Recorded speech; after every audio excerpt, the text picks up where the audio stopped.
Hello, everyone. Welcome to a very special event. This is a special day, a special event for a few reasons.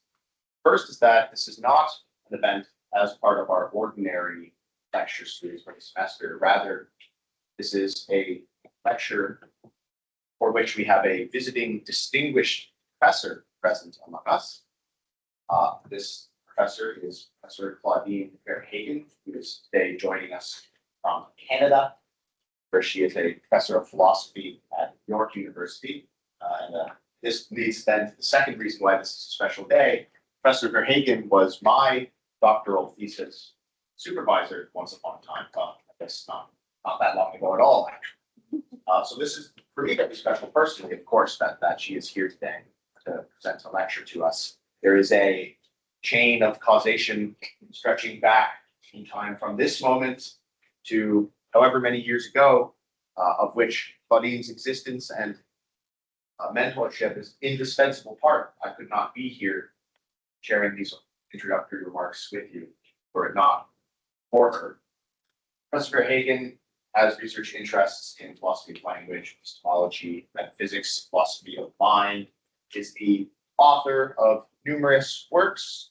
Among them, perhaps the most recent and forthcoming will be your forthcoming book with Polity Press, titled What is Philosophy of Language? Be on the lookout for this as it reaches the market soon. Professor Verheggen is also co-editor of numerous volumes, the author of Kripke's Wittgenstein on Rules and Private Language with Cambridge University Press. He's the author of numerous articles as well in all sorts of venues, including Topoi, the Oxford Handbook to Contemporary Philosophy of Language, Philosophical Quarterly, Synthèse, Meta Philosophy, and elsewhere, and has special interests in philosophical works of philosophers such as Donald Davidson and Ludwig Wittgenstein. The title of Professor Verheggen's presentation today is Investigating a Philosophical Method.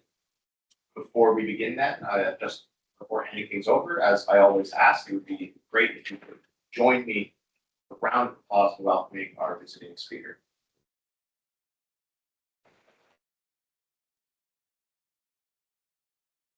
Thank you so much, Ben. Thanks to you, now I'm here. You know, That's true. I did apply on your behalf.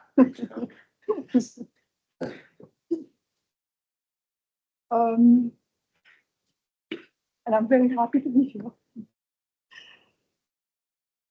In investigating a philosophical method, well, the title is meant to be a hint of what is to come, a discussion of some of Wittgenstein's remarks in philosophical investigations, and in particular of what I take to be his favorite method of philosophical investigation, which he himself called the method of section 2. So my hope is that this may be of interest to each and every philosopher, though my focus will be on philosophy of language, but nothing technical, nothing, I don't do technical philosophy. I do foundational stuff, but not technical. So this method, which received quite a bit of attention from Barry Stroud in his numerous writings on Wittgenstein, is that of trying to make sense of a philosophical idea by trying, as Stroud puts it, to make the idea real. That is, to describe or imagine a situation to which the philosophical idea in question fully applies. You have that on the handout, the method, the description of the method. So this is a rather inchoate explanation, but as Wittgenstein suggested, the best way to understand what philosophy is to look at actual instances of philosophizing. And so the best way to understand the method of section 2 may be to see it at work. And this is what I propose to do today, focusing, as Wittgenstein himself did, on issues concerning meaning and rule following. In doing so, Stroud, who by the way was one of my teachers, you see, we're all in family here, Stroud will be both my ally and my foil.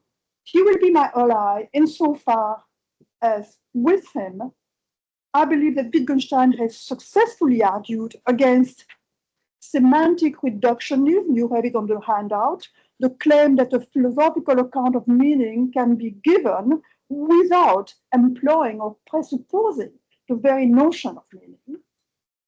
But he will be my foil, that is, Stroud will be my foil, insofar as against him, I believe that semantic non-reductionism is compatible with semantic non-quietism, also on the handout, the claim that something philosophically constructive can be said about meaning.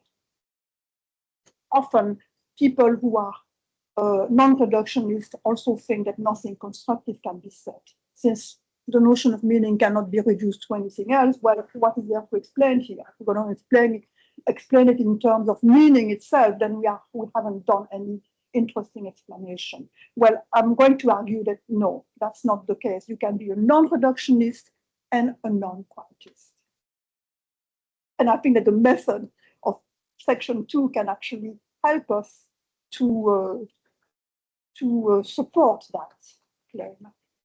So I believe, indeed, the method of section 2 can be used to support such constructive claims, non-reductionist though they may be, and not just negative claims, as Stroud actually would have it. Stroud, in fact, the way I understand him, he stops applying the method too early, when certain negative conclusions have been reached, and he does fail to see that the method can also be used to generate positive conclusions. So the presentation will proceed as follows. I'll start with Strauss' discussion of Wittgenstein's thoughts on logical necessity, which he first developed in his remarks on the foundations of mathematics. And these remarks and this discussion of logical necessity actually reveals a precursor of the method of section 2. Then I will look at Wittgenstein's early application of the method to the picture of meaning that he claims to find in Augustine. Next, following Stroud, I will look at the method as it is applied by Wittgenstein to the idea of a private language. I'll tell you later in due time exactly what's meant by a private language.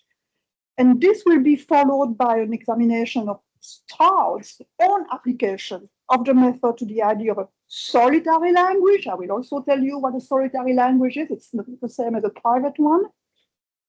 And I will argue here with Stroud that the method can be used to rule out reductionist accounts of meaning, but against Stroud that it can also be used to cast doubt on the possibility not just of solitary languages, but also of solitary speakers. So I'm going later on to distinguish between languages and speakers. Indeed, against Stroud, I will argue that it rules out the method of section 2. It rules out the possibility of both private and solitary. I mean, private and solitary languages, but also solitary languages and solitary speakers. And in order to do this, to argue that it rules out the possibility of all of that, I'll be asking a question which Stroud does not, which is what happens when the method is applied to the idea of a shared or social language. And I argue that constructive claims can be generated by applying the method to this idea. And actually, I think that Wittgenstein himself suggested them, but I don't think I'll have time to go into that. In any case, what I want to do today is not just to get clear on the method of section 2, but also to see what philosophical fruit it can bear. So I'll start with Wittgenstein on logical necessity. So as I already suggested, a precursor of the method of section 2 can be seen to be at play in Wittgenstein's treatment of logical necessity in Remarks on the Foundations of Mathematics. The philosophical idea to make sense of here is that of our being compelled to follow rules in the ways we do.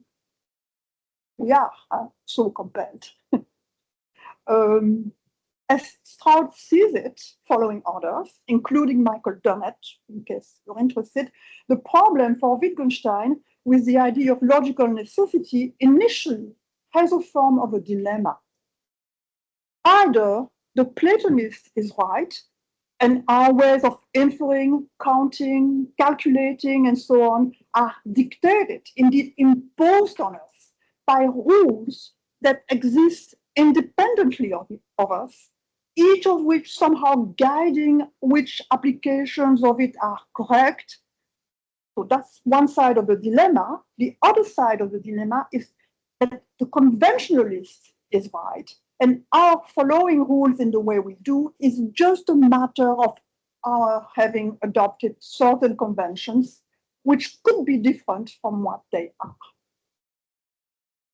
Accordingly, we might say, as Wittgenstein actually later put it in the investigations, we might say that applying a given rule requires either an intuition, in case we are Platonists, we intuit the rule, the Platonic entity, or a decision.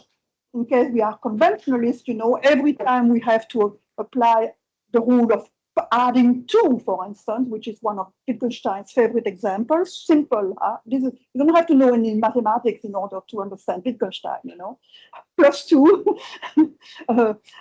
So every time we have to add +2, we have to make a decision, about what to do. That's the conventional side. But each of those sides is problematic.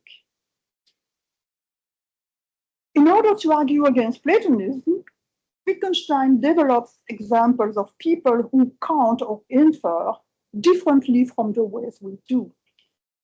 So on the one hand, we have the famous, for people who have read Wittgenstein, the famous wood sellers of the Remarks on Foundations of Mathematics. And here are what these people are like. I'm using a Straud's description here.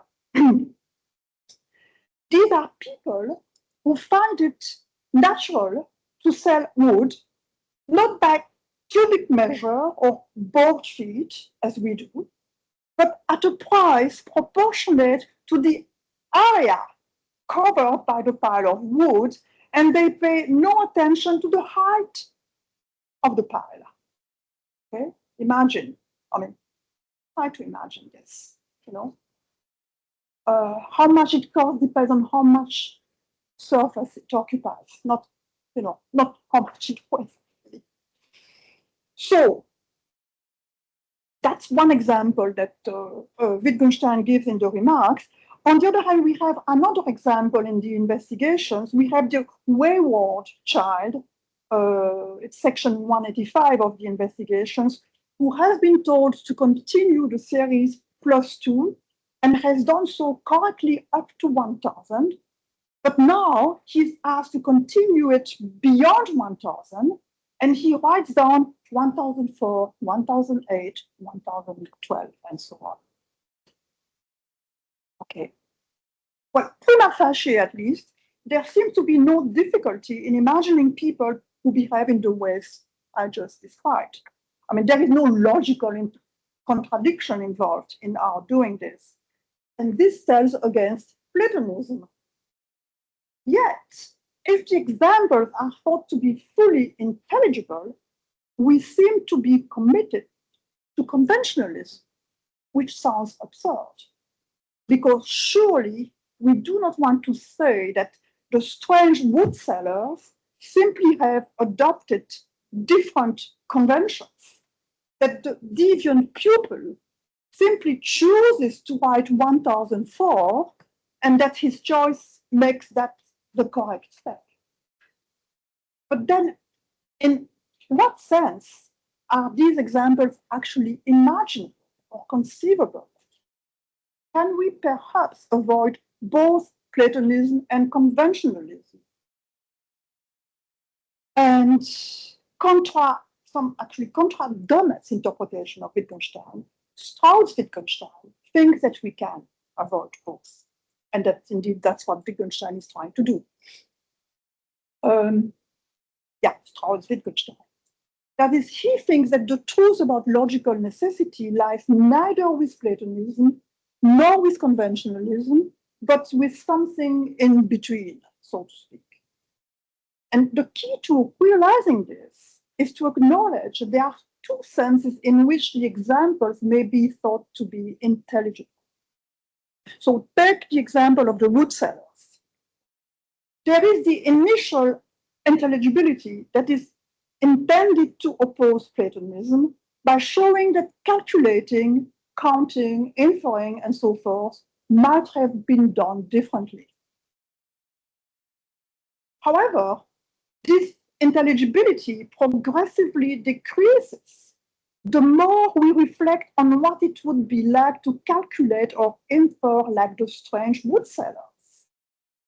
The more we work out the implications of doing it their way, the less intelligible their way becomes to us.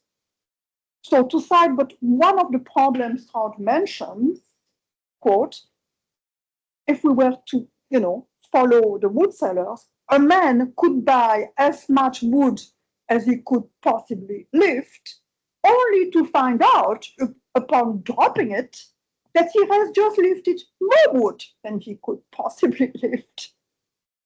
Or is there more wood but the same weight? Or perhaps those people do not understand the expressions more and less at all. But they must, if they can say, now it's a lot of wood and it costs more. That's end of quote, for example. This shows that though we can understand that different ways of calculating, inferring, and so on may be possible, we cannot understand what those very ways are. We cannot but calculate, infer, and so on in the ways we do. We cannot choose to do it otherwise. That is, we cannot decide that other ways are the correct ones, which again tells against conventionalism. But if neither from Platonic rules nor from conventional rules, whence the necessity, the feeling of compulsion that you have to do it one way, rather than another? And the short answer that Stroud gives on Wittgenstein's behalf is from our human nature. And he quotes Wittgenstein. You have a couple of those quotes on the handout. What we are supplying are really remarks on the natural history of men, not curiosities, however, but rather observations on facts which no one doubted and which have only gone unremarked because they are always before our eyes. General agreement among people as to the correct results of inferences or calculations, and general agreement in the result that one gets oneself at different times are both necessary in order for there to be inferring or calculating at all. Those are the Wittgenstein quotes. That we calculate and infer and so on in the ways we do are shared facts of human nature. Facts which are dependent on taking ourselves as doing the same thing in certain situations. For instance, as going in the same way when we write down 1000, 1002, 1004, as we do when we write down 1996, 998, 1000, and so on. These are contingent facts. I mean, we could have been different beings, and there could be beings different from us. So these possibilities are not fully intelligible to us. But this doesn't make our following rules in the way we do a matter of decision. Rather, how we naturally understand and follow a rule determines which applications of it are correct. But neither does this preclude the rules themselves from being objective. Once we have taken, say, +2 to express the rule that it does, presumably in part because of the regular ways in which we have been using the expression, we have established the ground on which future applications are to be assessed. A nice quotation from Stroud. There are the rails that we have already traveled, and we can extend them beyond the present point only by depending on those that already exist. End of quote. So much for Strauss-Wittgenstein's middle view, or an intermediate picture, as he calls it. I take it to be, to some limited extent, a constructive view, not an entirely quietist refusal to provide any kind of explanation. We have succeeded in making some admittedly limited sense of the philosophical idea of being compelled to follow rules in the ways we do.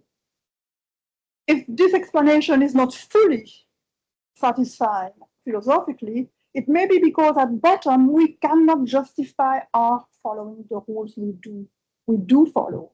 We can only say that's how we do it. And Strauss says that trying to justify this would be like trying to justify our being the sort of things that we are. However, as I see it, there is something missing from this middle view, or at least something that needs more emphasis than it's been accorded, and which, if taken into consideration, might make for a more robustly constructive view. What's missing is some kind of recognition of the importance of the natural environment in which we live. We behave as we do, have the concepts we have, not just as a result of being the kind of beings we are, but also because of the world we live in, which leaves us with less room for potential variation than the focus on human nature seems to allow for. Recognizing this makes the strange mood seller's behavior barely intelligible, if it is intelligible at all. However, the suggestion that it might be altogether unintelligible does not entail the truth of Platonism. It only makes room for a view that is more robustly realistic, which, with rules grounded in part in the world around us, rather than potentially relativistic, with rules grounded exclusively in our human nature.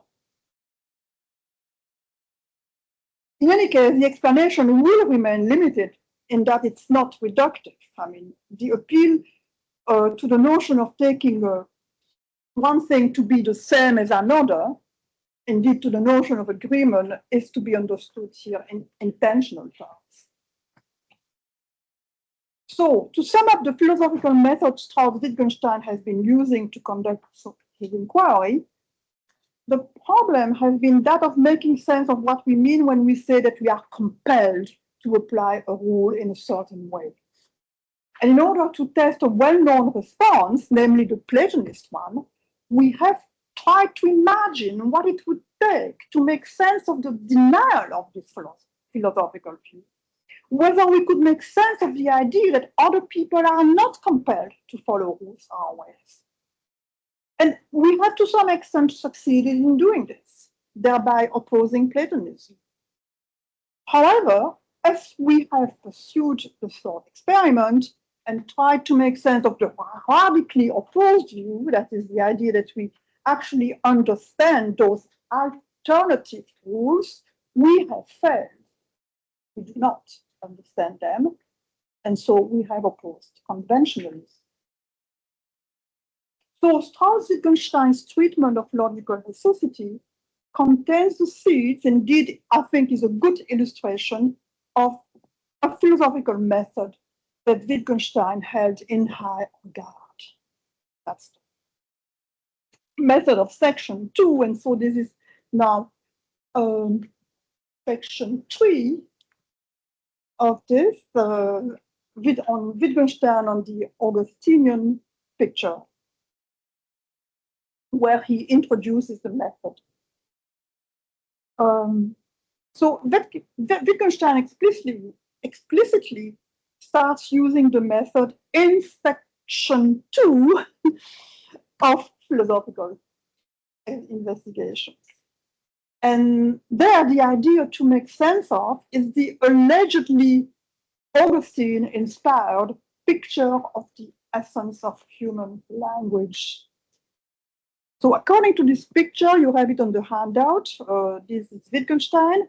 Every word has a meaning. This meaning is correlated with the word. It is the object for which the word stands. End of the story. Very simplistic account of meaning. By the way, I say allegedly Augustine. In fact, there was more to Augustine picture than this, actually. So Wittgenstein proceeds to try to make sense of the picture. This is a philosophical idea. Words have meaning simply by virtue of standing for objects in the world. So let's try to make sense of this philosophical idea. And he tries to do this by imagining a language to which the idea would truly apply. And this is the famous language of the builders. That language is composed of 4 words. The words are block, pillar, slab, and beam. And one builder calls them out, and the other builder responds accordingly. Block, you bring your block. You don't save it. There is only one speaker here. Block, okay, I'll get a block. Slab, I'll get a slab, and so on. That's it. That's all there is. So whether this truly qualifies as a language, and so whether the picture is in this case truly applicable, is actually highly controversial. But the least it can be said is that if the language of the builders truly is a language, and so the picture, the Augustinian picture, truly applies to it, then what the picture applies to is a truly primitive, impoverished language, bearing little resemblance to our natural languages such as English or Catalan, whatever, and of those natural languages we know. Indeed, think of what is missing from this language, at least, on prima facie. Think of how, indeed, primitive and poor this language is. One can perform only one type of speech act by using the language, that is giving an order, slap, beam, and so on. And one has only one kind of goal in using it. Bring it to me, getting it, okay? Words cannot be combined. It's only one word at a time, okay? Let alone used to produce novel utterances, which is one of the most beautiful things that we do with using language. I'm sure you haven't heard a single sentence I have pronounced so far. You've never heard it before. Hopefully you've understood them all. Nor it seems indeed can they be, those builders, those words be misused or misunderstood. At any rate, Wittgenstein's description does not include these additional elements, and he does call it a description of a complete primitive language. Primitive. Moreover, as this was not enough, it's hard to imagine any linguistic understanding on the part of the builders of the sound that they are producing and responding to. But all these features, the novelty aspect, the rule-governed, standard-governed aspect, and the intentional aspect, all those are aspects of language use which are trademarks of the natural languages for which we're trying to give a philosophical account. So if the Augustinian picture was indeed, a proper picture, it could apply only to something which is barely recognizable. So indeed, if the picture of meaning we're proposing cannot make sense of these, the novelty, the rule-governed side, and the intentional side, as using the method of section 2 has strongly suggested, the picture is, well, incomplete at best. The Augustinian picture is incomplete at best. Okay, so this this was when Wittgenstein first introduced the method that you would keep using in philosophical investigations. What I want to do next is see how, according to Strauss, Wittgenstein applies the method to the idea of a private language, and then how Strauss himself applies it to the idea of a solitary language. So Wittgenstein on private language is next. So here is what a private language is. It's on the handout. A private language, as Wittgenstein understands it, obviously, would be a language whose words would refer to what only the speaker can do, to his immediate private sensations. So another person cannot understand the language, not even in principle. End of quote. Until Saul Kripke came along and gave the rule-following paradox of section 201 center stage, the so-called private language argument was perhaps the most widely discussed topic of philosophical investigations. And Strauss disagrees with many interpreters on two important points. According to him, Wittgenstein was not trying to prove that a private language is impossible, and the argument in support of Wittgenstein's conclusion, whatever this conclusion exactly is not a verificationist argument, according to Strauss. I agree with the latter claim, actually. The argument is not verificationist, but not with the former. I believe that at least in one perfectly good sense of impossibility, Wittgenstein has shown, maybe I wouldn't say proved, but he has shown that a private language is impossible. As we'll see eventually, Strauss denying that Wittgenstein has done this stems from his refusing to use the method of section 2 in a positive way, notwithstanding the limited positive results he achieved when examining the idea of logical necessity. So what, according to Strauss, first needs to be emphasized is that Wittgenstein's reflecting on the possibility of a private language can be regarded as the result of a possible objection to the way out of the rule-following paradox expressed in section 201 of philosophical investigations, and so the way out of its attendant skeptical conclusion. And according to the skeptical conclusion, there is no such thing as following a rule or using an expression correctly rather than incorrectly. And so there is no such thing as meaning anything by an expression. Okay. I mean, we had better figure out a way out of this, otherwise we have to start being quiet. No? But what is important to know for the present purpose is that the way out of the paradox, and so of the skeptical conclusion, how to avoid this, self-defeating conclusion, the way out of that is to recognize that, quote, that's from Strauss, obeying a rule is, or on a particular occasion, requires a general practice. It requires a custom or institution or of behaving in a certain way. Obey, that's the end of quote from Strauss. Obeying a rule using words meaningfully is a social practice. Okay, so that was the way. I mean, I'm not going to go through the sketch to go about how exactly that's done, but that's, in order to avoid the skeptical conclusion about meaning, we have to recognize that language requires and is a social practice. Okay. Now, how does this apply to the idea of a private language? But obviously, no such practice, no social practice is available to the would-be private speaker. I mean, I say speaker meaning language user. for sure speaker applies to any user of a language.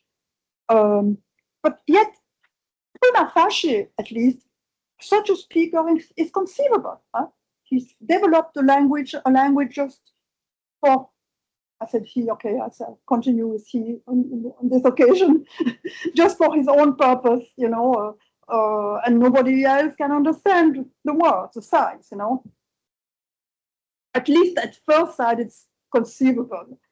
So does this mean that the way out of the paradox is misguided? Because the way out is precisely to insist that language requires a social practice. Okay.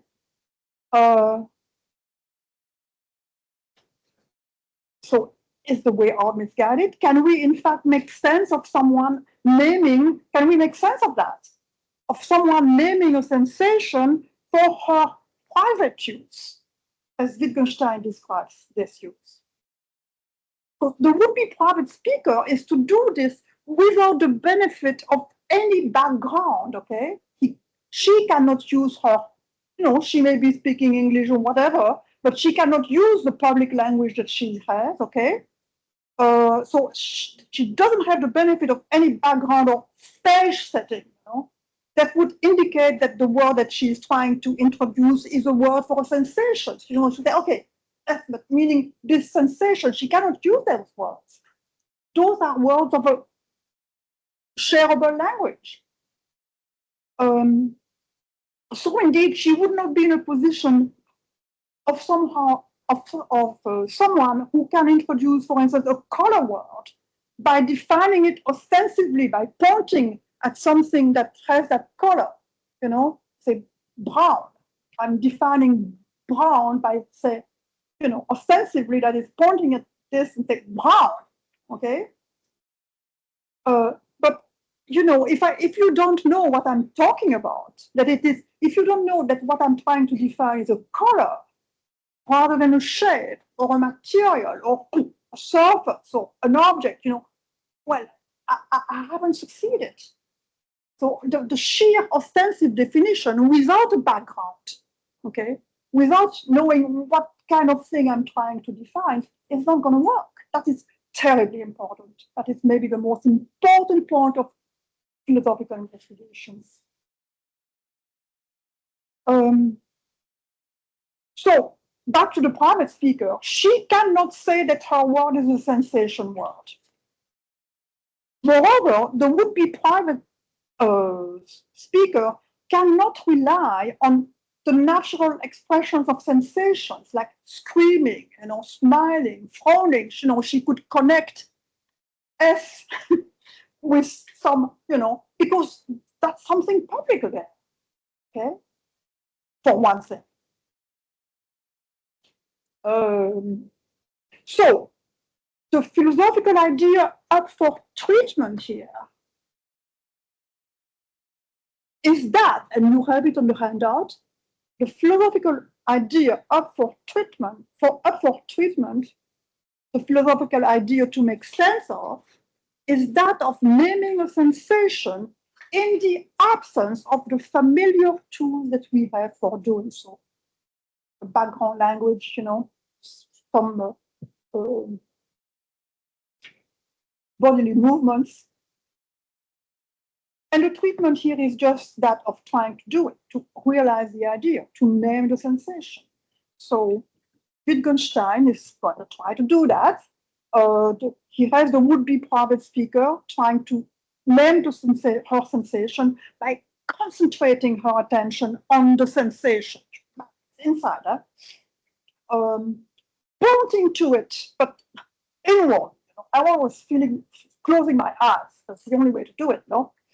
And so while doing that, while writing down the sign S, okay? And then Wittgenstein has the would-be private speaker continue. Quote, in this way, that's the speaker talking, I commit to memory the connection between the sign and the sensation. See, by concentrating on it, pointing to it inwardly, I commit to memory the connection between the sign and the sensation. But then Wittgenstein replies to this. quote, but actually you have it on the handout. I committed to memory can only mean this process brings it about that I remember the connection correctly in the future. But in the present case, I have no criterion of correctness. One would like to say, whatever is going to seem correct to me is correct. And that only means that here we cannot talk about correct. End of quote. So this that I just read supposedly contains the heart of the so-called impossibility proof of a private language. Insofar as it would rest on the verificationist premise that the would-be speaker has no criterion of correctness because she has no way to tell on a particular occasion whether her application is correct or merely seems to be so, it would be a rather bad argument. Indeed, the so-called proof would be unsuccessful. The crude thesis that a state of affairs can obtain or not, only if this can be ascertained by means of some test or criterion, surely is, as Stroud described it, implausible. But Stroud argues, and I concur, this is not Wittgenstein's argument, which is, I'm totally convinced he's right, but you wouldn't believe, 90% of the philosophical world thinks that it was Wittgenstein's argument, a totally verificationist argument. That's why it's been dismissed by so many people. It's not Wittgenstein's argument. Why? Well, the reason the would-be private speaker has no criterion of correctness is that why she doesn't have, unfortunately he uses the word criterion, but she has no criterion of correctness because nothing she has done, like that, nothing she has done could determine anything as the correct use of the sign S. She has no way to tell whether application is correct or not, indeed, because she has not succeeded in establishing a standard of correctness to begin with. It's like defining brown. If I just do that, I haven't established a standard of correctness. I haven't established the meaning of brown. Same thing. By doing, I haven't established the meaning and, the standard of correct application of S. Indeed, the private speaker, the would-be private speaker, would have no way to tell in the future whether she remembers the connection correctly because there is nothing, that's Stroud's words, there is nothing that even an infallible memory could remember. There is nothing to remember. Just as Stroud stresses, it would not do to retort that it is correct for her to write S whenever she has something similar to what she had when she was initially concentrating her attention. So what would that thing be? Every two things are similar to each other in some respects. So Stroud asks, in what particular respects does the future thing have to be similar to the original one to make it correct to write S on that future occasion? The word sensation or even something cannot be used to identify the relevant respect. I cannot say it's the same sensation as the one I had before, or it's the same something as the one I had before. Because sensation and something are words of a familiar language, which have a role in a familiar practice. They are both, as Wittgenstein put it, at which they are stationed.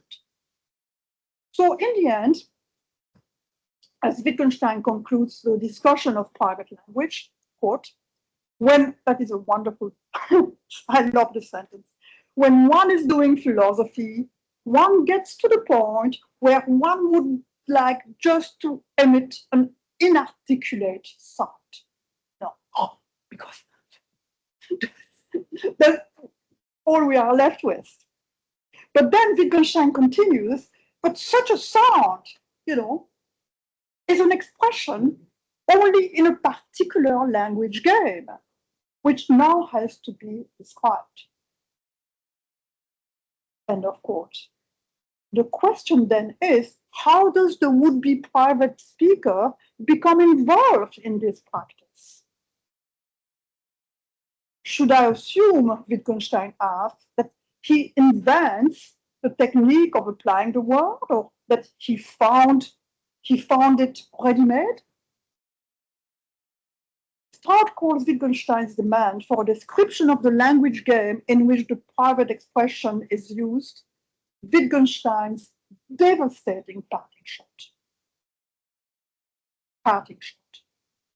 But why exactly does he find it devastating? Stroud starts by pointing out something that is missed by many, I've already told you that in passing, something that's missed by commentators on Wittgenstein, which is that the point being made in the section on private language is not new. It has already been made much earlier, actually 2830, and the private language is in 258, much later. So in the sections 2830, Wittgenstein argues that no ostensive definition, you know what an ostensive definition is now, could endow a word with meaning unless it's clear what kind of word is being defined. I've already been telling you about this. Brown will be defined ostensibly only if you know that it's a color that I'm trying to define. Okay. Indeed, as I've said already, it doesn't matter whether the object one is concentrating on while trying to give meaning to the expression is inner or outer. Its meaning cannot be determined by the ostensive ceremony alone. And Stroud himself says that's a point, one might say the point, about a word having a use or the need for a general practice that goes right back to the beginning of the investigation. So for Wittgenstein, it's a familiar, mundane point, which makes the result of the present inquiry disappointing. For we are left with no conclusive truth, indeed no conclusive argument, but simply a challenge, which is to give a description of a private language game.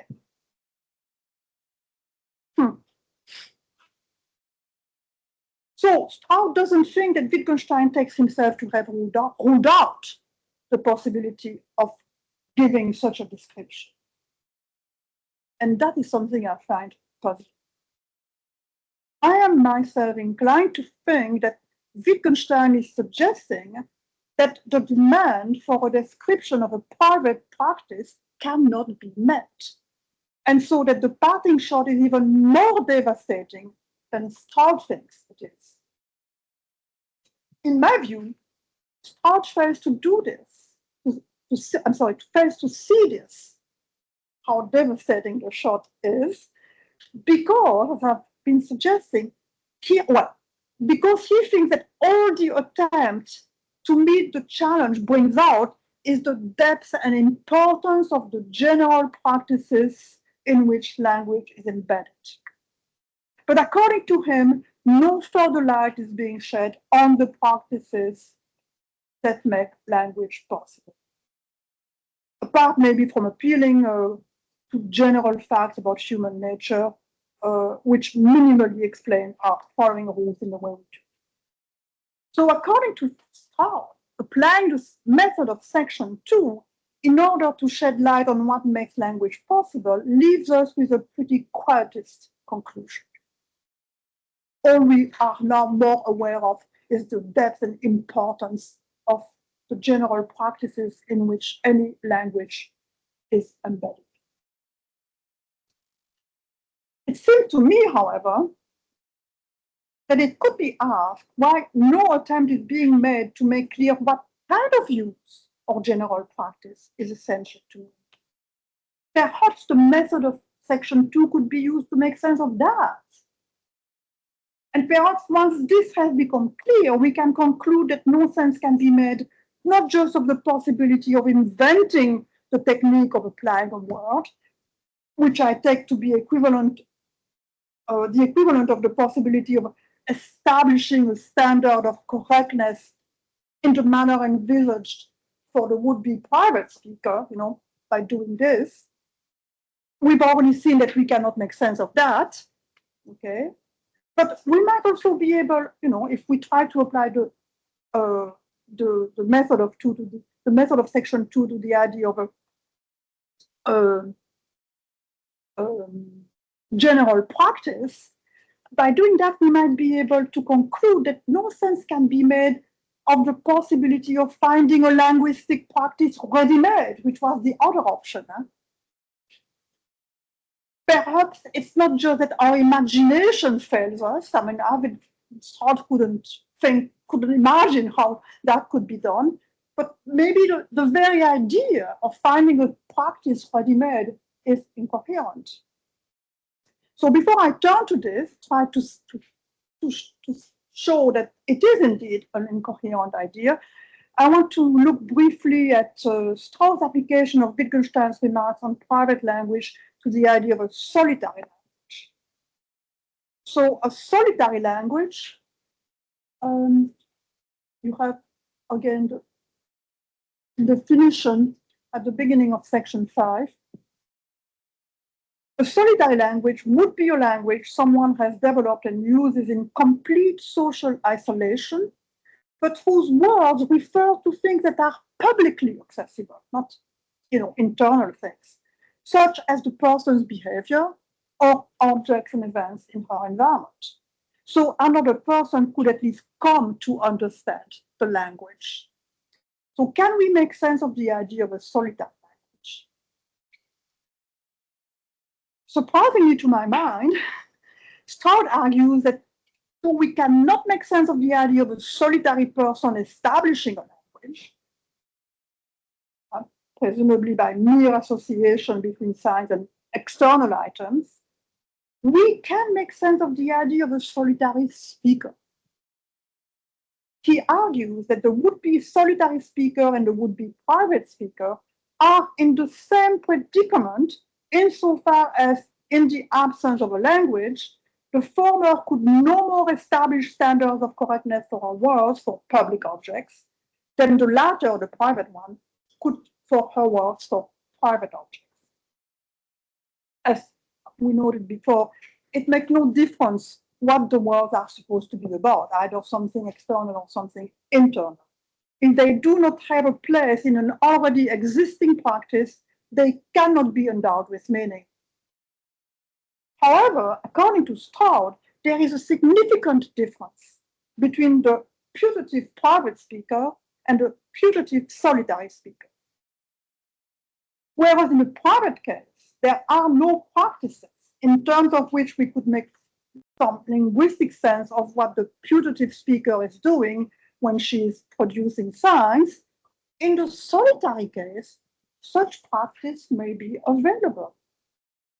We can make sense of a solitary speaker, of a solitary person. So solitary person being somebody who has always lived in social isolation. We can make sense of the idea of a solitary person inadvertently following a linguistic practice that's already in place. So Strauss concedes it would be miraculous. But we can make sense of it because we can imagine her translating her songs or inscriptions into our language, assessing her use of signs according to the standards of our linguistic community. This is quite a remarkable conclusion, which to me indicates that Strauss is not as exacting as he should be about what is required to make sense of this idea of a solitary language and solitary speaker. Whereas he's quite willing to ask whether from the third person point of view, we can make sense of the idea of a solitary speaker, he's not willing to ask this question from the first person point of view. That is the point of view of the speaker herself. He's not willing to ask what kind of practice the solitary person could have engaged in such that she could find herself to be a full-blown speaker. Of course, this may be because he thinks that the same devastating parting shot that was addressed to the idea of a private speaker applies to that of a solitary speaker. And so are we to assume the shot would go that the would-be solitary speaker invents the technique of applying the word, or that she found it ready-made? Never mind, Strout might say, how the solitary person got her language. The fact is that by hypothesis, she is speaking a public language well, which we can understand. This makes her position significantly different from that of the would-be private speaker, and in a way, closer to that of the socially situated speaker. So in the end, for Strout, what we are left with is this. We have not ruled out the possibility of a private language because even though we have not made sense of the idea of a private practice, we have not ruled out the idea that sense could be made of it. On the other hand, by appealing to existing linguistic practices, we have made sense of the idea of a solitary person having a solitary person having language, even though we have no clue how this feat could be achieved. And this is because, again, once we have recognized the need for a shared practice of this being a condition of there being such a thing as correct applications of words, we have reached bottom in the way of explanation, according to Strout. So this quietist conclusion, again, we cannot say anything except that, in order for there to be a language, there has to be an established linguistic practice about which we can say nothing. It's pretty quietist, no? This quietist conclusion is actually closely connected to the recognition that the argument articulated by Strout against a would-be private or solitary speaker establishing a linguistic practice. In fact, the argument against both the private and the would-be private and the would-be solitary speaker establishing a practice, that argument, in fact, rules out semantic reductionism, rules out the idea that we could give an explanation of meaning without at all presupposing the very notion of meaning. Indeed, the consequences of the argument against anyone establishing a linguistic practice, even a group of people, the idea of establishing by using Brown, S, that kind of thing, endowing words with meaning, indeed, like the private speaker, establishing from scratch.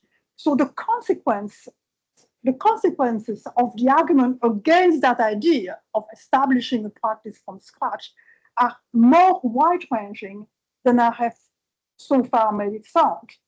It isn't just that any reductionist account of what it is for words to mean what they do has been ruled out, but that more generally, any account according to which the meaning of an expression rests solely on it being associated with some entity of one sort or another has been ruled out. Well, that's what I call, this is, I think I have it.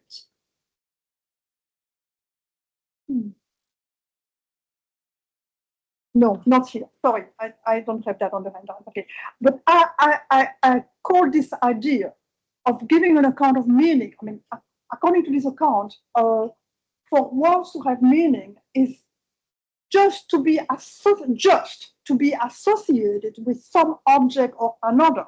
I mean, really a version of the so-called Augustine picture. Okay, the idea that words have meaning just in that way, I call the associative view of meaning, and that has been ruled out by Wittgenstein's argument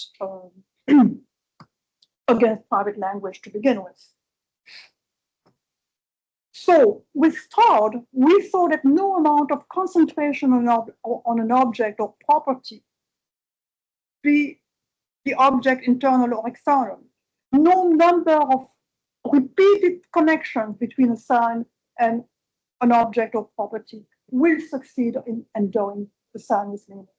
That is against the associative idea. The idea that we cannot do this is at the heart of any adequate understanding of Wittgenstein philosophy, according to Strauss. Mere association in complete independence of any practices of a word to another physical object will not give the word a meaning. Same thing for inner private objects, such as sensation. So the same lesson applies to any mental items. Wittgenstein's example are items such as the picture of a cube that comes before the mind when you use the word cube, or internal rules, a mathematical formula that comes in mind when you do addition or whatever. It is only if we take the mental item, image, another example, image of a leaf. I mean, is that the image of a shape or a color or indeed a leaf? I mean, it's only if we take the mental item to be an item of some definite kind or another. So, an instance of a certain shape or the expression of a certain mathematical function, because any mathematical function could be interpreted in different ways. I mean, we have +2, but +2 could have meant ×2 after all. So unless we take the item to be an item of a certain kind, it cannot provide a standard that could govern the applications of the sign it is associated with.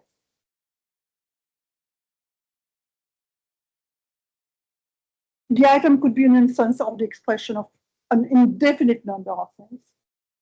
But in order to take it one way or another, in order to take the item in the mind or outside actually, the external item, in order to take it one way or another, we need a language. Just indeed as we need a language to define a word ostensibly. Actually, we would need a language as well if we wanted to go Verheggen, and maintain that the meanings of our expressions are determined by senses or abstract entities that the mind must grasp in order to understand and communicate with them. We would need a language in order to say what abstract entity a given sign is associated with. So in the end, the associative view of meaning turns out to be incoherent because it requires us to have a language in order to have one. To put the problem crudely. So it looks as if meaning can only be accounted for insofar as it can be accounted for from within, as it were, that is, from within a language or semantic context. And this is why Strauss, for one, thinks that no philosophically instructive account of meaning can be provided. We can only say that for words to have meaning, for words to mean what they do, is for them to be used to mean what they do. But we cannot say anything philosophically instructive about this use.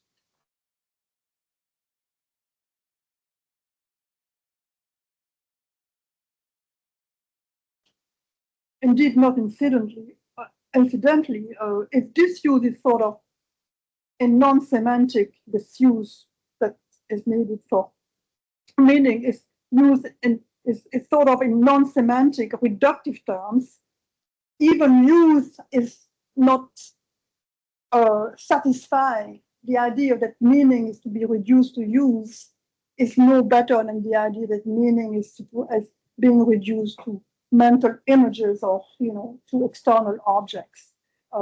We would have the same problem. We would have, because a use in and of itself could be understood again in different ways, and so could be could be the source of a word having different meanings. It is, again, it's only if we take a use to be the use to mean something rather than another that the expression can be understood as meaningful. So this is to say that semantic non-reductionism is rampant. And I take this to be indeed the central lesson of Wittgenstein's investigations, though, mind you, some people understand Wittgenstein as a reductionist, you know.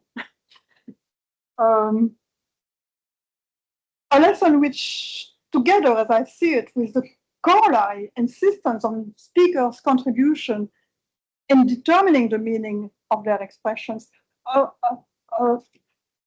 lesson which, Stroud put it this way, would subvert much subsequent philosophy as well, if properly recognized. But if Stroud is right, it hasn't been recognized because reductionism is still very fashionable. However, as I promised, contrast Stroud, I do not think that nothing instructive about language can be said from within language. I think non-reductionism is compatible with non-quietism. So this is the last. I hope I've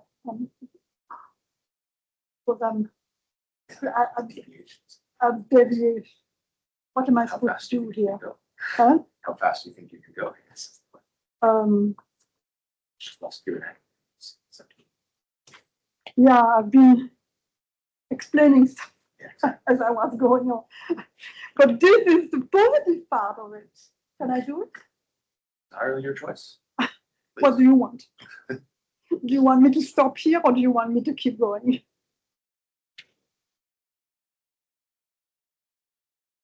I'll keep going. Okay.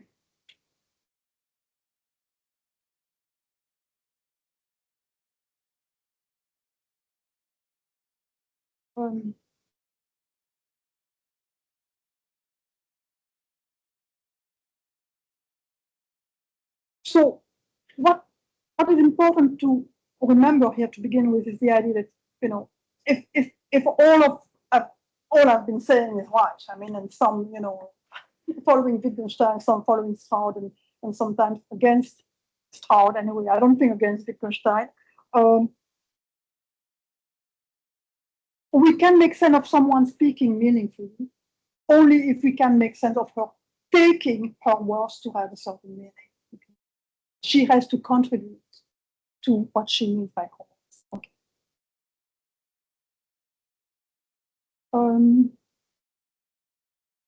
Now, so if that's the case, in order to make sense of the idea of a solitary person having a language, we need to make sense of the idea of her taking her words to mean what they do. Huh? That's what it would take to make sense of a solitary language user. We have to make sense of the idea that she can take her words to mean what they do. And can we do this? Well, remember, among the aspects of language which are of meaning which are essential to it are the idea that in order for a word to have meaning, it has to be governed by standards of correctness. Okay, that's uncontroversial actually. It's a necessary condition for words to have meaning. I mean, for instance, semantic correctness, not the Queen English correctness. So for the word green to mean green is to say that green applies correctly only to green things.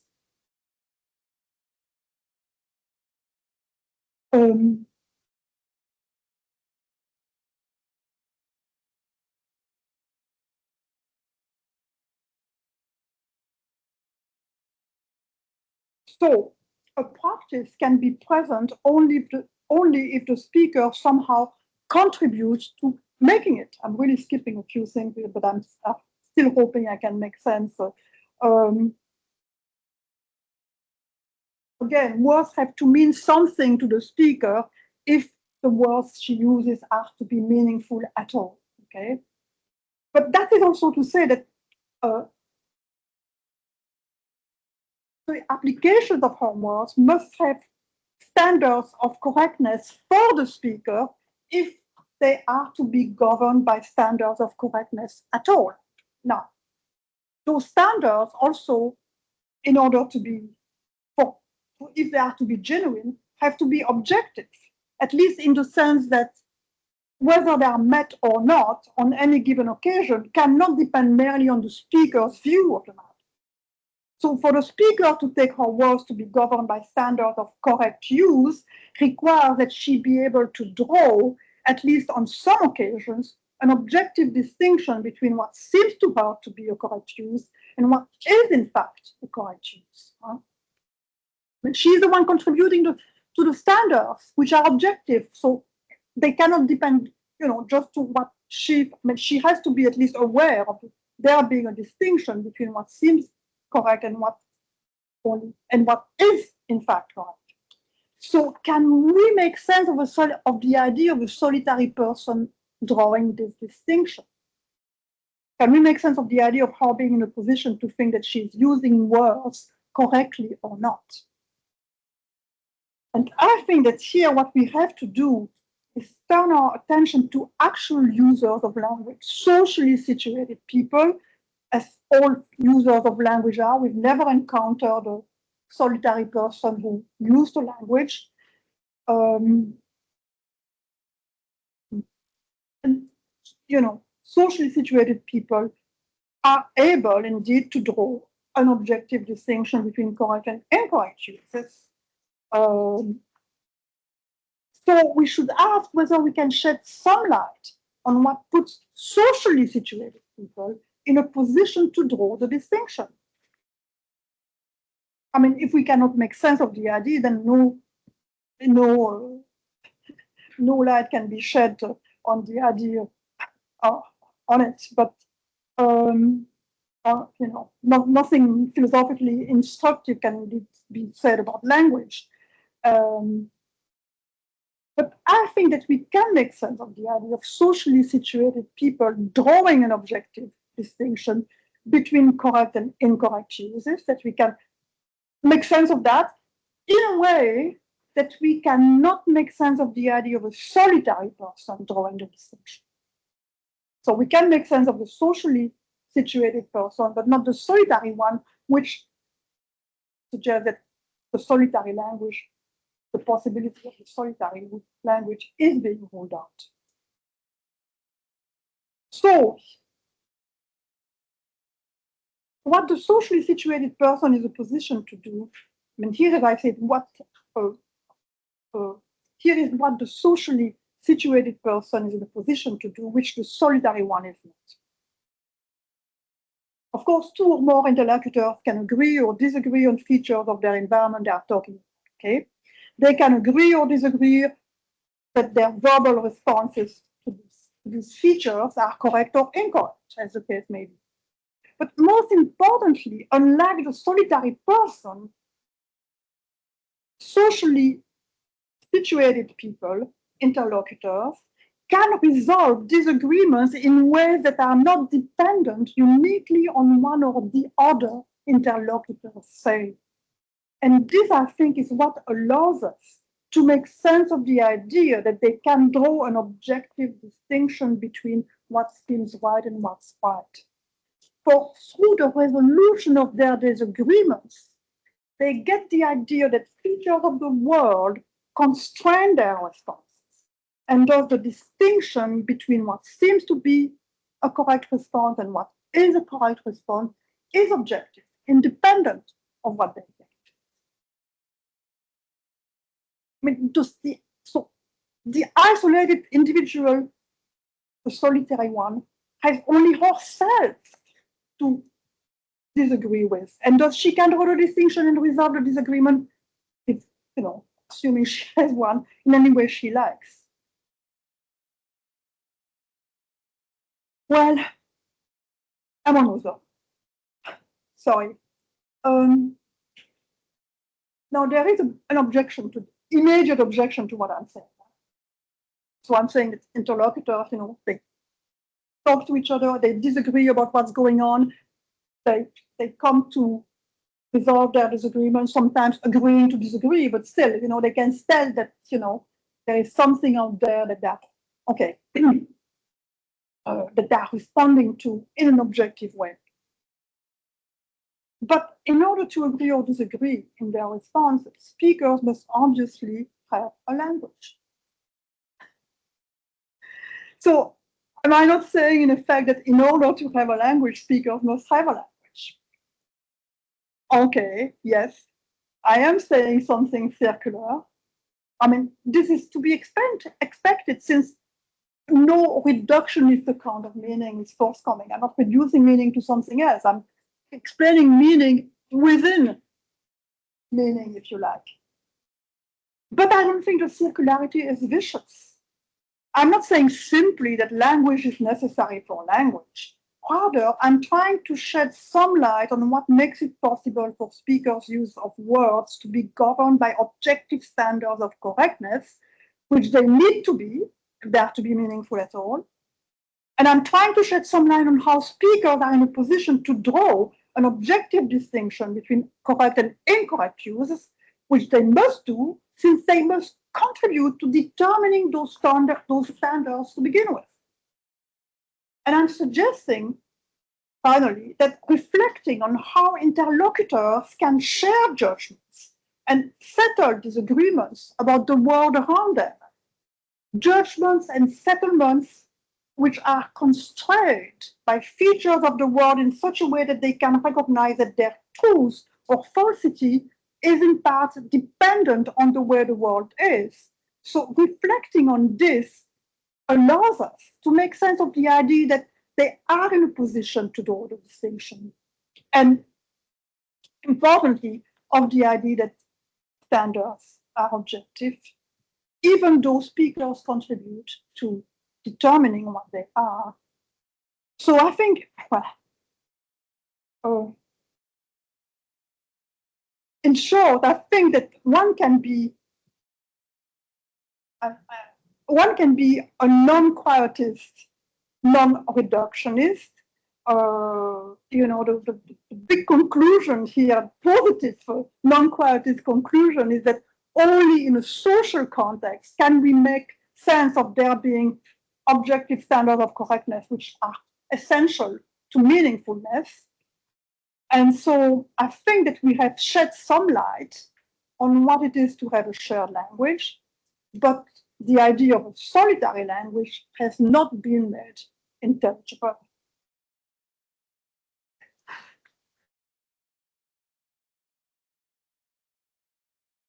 A little bit of time left. Questions? Oh yeah, I didn't know Okay. that I was Brief Q&A, if anybody wants to ask a question, big or small. Lots of materials. You can jump in really at any stage. Ask any question there is, any question. For anyone. Are you convinced that only a socially situated person could have a language? And if not, why not? Are you convinced that no private language is possible? Private in Wittgenstein's sense. Huh?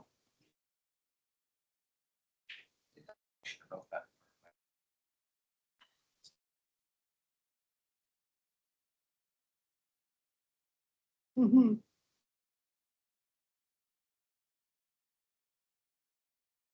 Are you familiar? I'm the one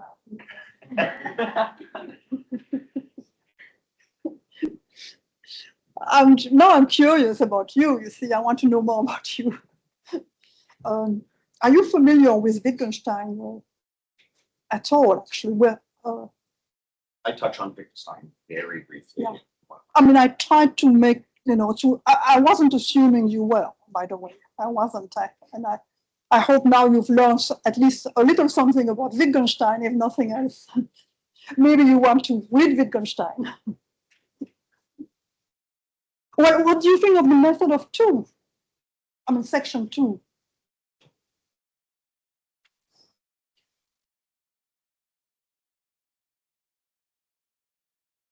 Huh? I mean, is that a method that you use in your philosophizing?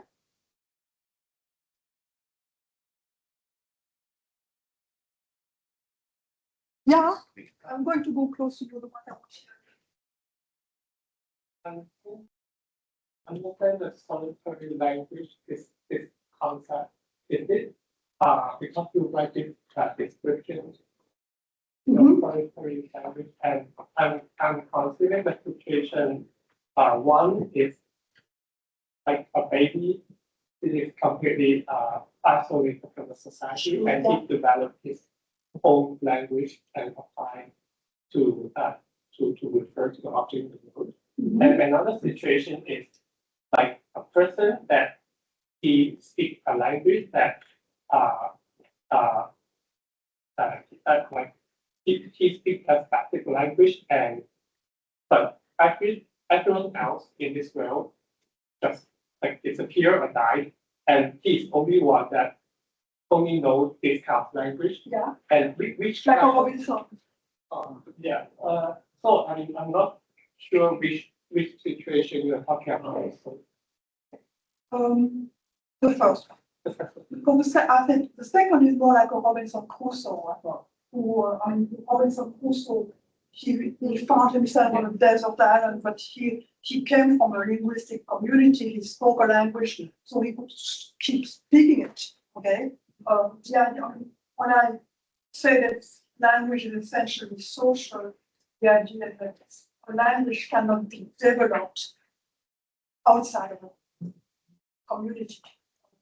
So the first case that you're describing of the baby growing up by herself and developing a language, that would be the case that would be an example of a solitary language, and that's what I'm claiming, arguing, following, I think, Wittgenstein is not possible. At least, when I say it's not possible, I think at some level everything is possible. Logically possible. But maybe not. All the things, most things are logically possible. When I say it's not possible, it is an idea, a philosophical idea. So in this case, the philosophical idea of a solitary language that I cannot, as a philosopher, make sense of. See?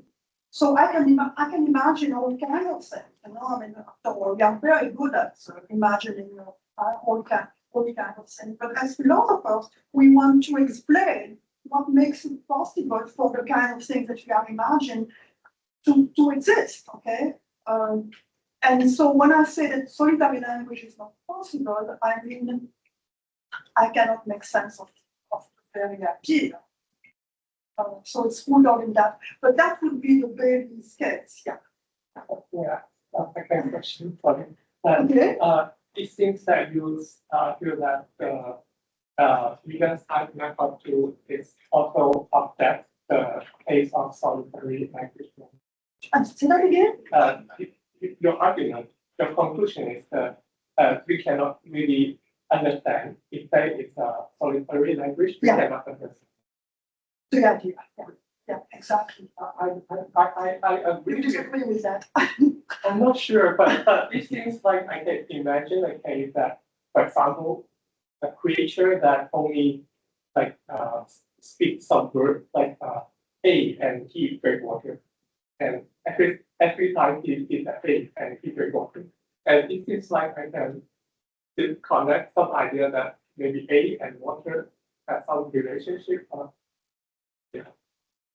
It would be a little bit like the language of the builder when I talk about at the beginning. So it would be like, yeah, well, for A, you say it would be water, but maybe it would mean drinking, or maybe it would mean refreshment or pleasure or all kinds of things, or maybe butter,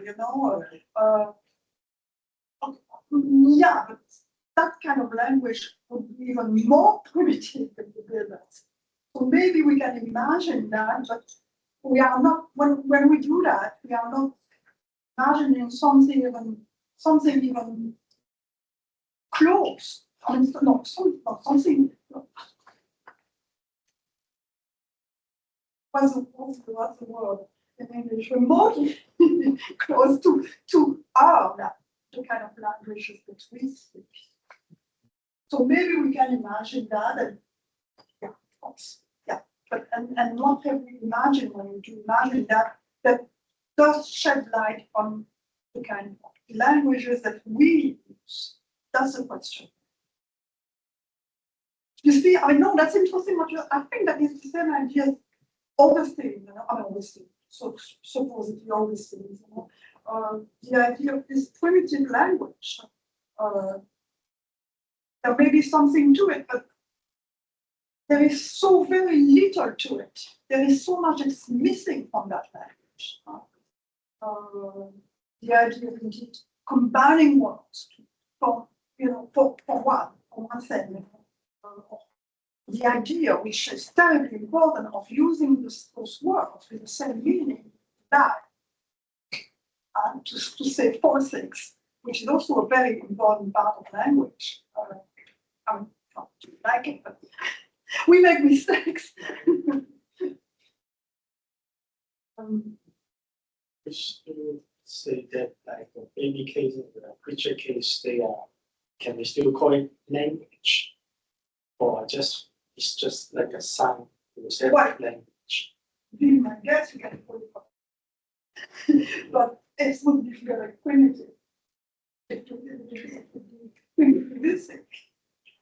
So your conclusion is that even if this can happen, we cannot say that this is. But you cannot say that it is the kind of language that we have. Yeah, that's not that. That's the way I would put it. Yeah, exactly. But we are interested in the kind of language that we have. It's much more exciting. Yeah. Yeah, I think I'm more confident now. Okay. Thank I'm you. going to go over there.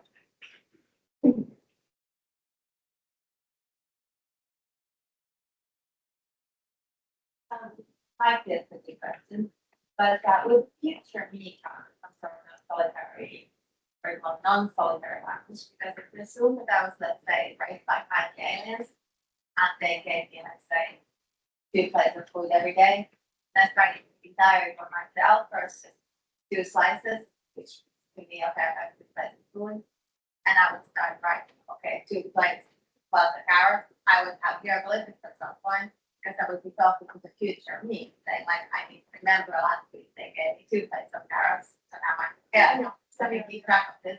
Yeah. So with the future me, because basically I would be talking to somebody, like information, that somebody would be me. So that kind of something. That's a very good question, because indeed you might think, well, indeed you might think when I say that people have to disagree with each other to get the idea that indeed, what seems collectively from this. I would disagree with myself, because it was like, why did she write down 3 plates of carrots on pig? Yeah. Well, I mean, okay, I will tell you. I'll tell you what I'm saying.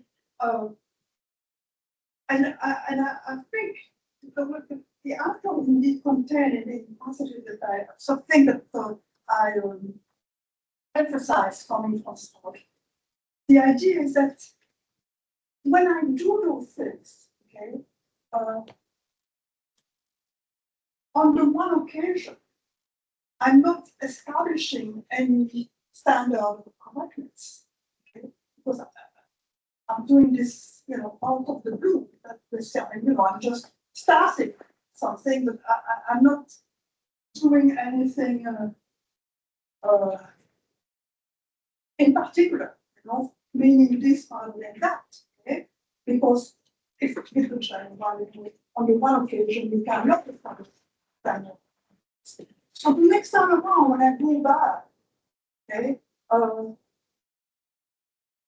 what makes it the case that I recognize this thing as meaning this rather than that, since on the first occasion I did not establish any meaning. That's my question. That's the negative. Ah, That would that it does language, or diary for myself. Yeah, but that's assuming precisely too much. That's what the argument is all about. That on the first occasion, nothing can happen. Because everything is indeterminate, basically. Everything is ambiguous, I see it hard. And I'm talking about the color, the surface, whatever. Same thing with that. That is the core of the argument. That nothing can be, that meaning cannot be established in that way. And if that's right, then we need a different story. And the story, again, if that's right, is not a story that can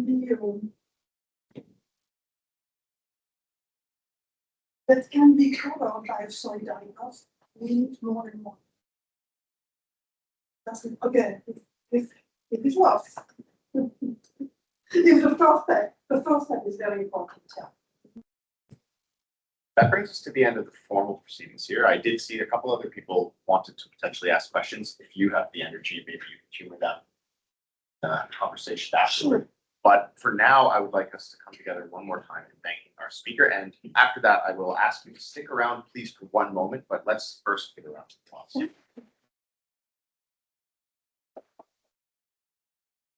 First, while you are all here, it's my great pleasure on behalf of the university to present to you a certificate of appointment in your capacity My God. as visiting distinguished professor.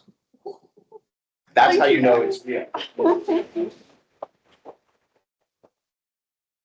There's a sort of tacit policy around here, it seems to me, where an event of this kind has not really happened unless there's a picture.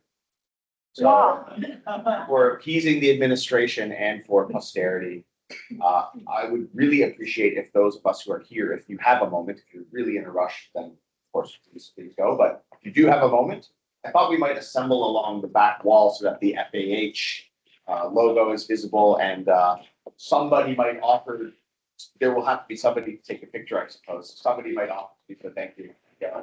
Okay. Thank you so much again. Let's take a picture and then I'll wish you all a good night.